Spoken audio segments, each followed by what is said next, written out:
Have a blessed Sunday kabayan. Ako nga pala si Ron, OFW sa Taiwan.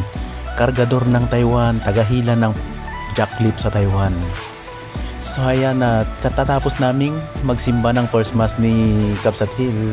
At dahil nagutom kaming dalawa, sinubukan naming pilahan ang fishball ni Kuya at kikiam na may kasamang kwek-kwek with fried siomai. Kasi nga, ngayon lang talaga ako makakatikim ng fishball na made in Taiwan, lutong Taiwan. Malapit lang po dito sa 7-Eleven papuntang simbahan. Kaya halina kayo mga kabayan, arat na tikman natin ang fishball ni Kuya. Sa halagang 70 NT lang. Sobrang ganda ngayon ng panahon dito sa Chongqing. Ang init, sayang na naman ng aking Kojik-san. Promises with feelings and emotion.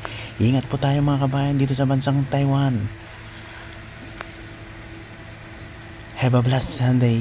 Peace be with you.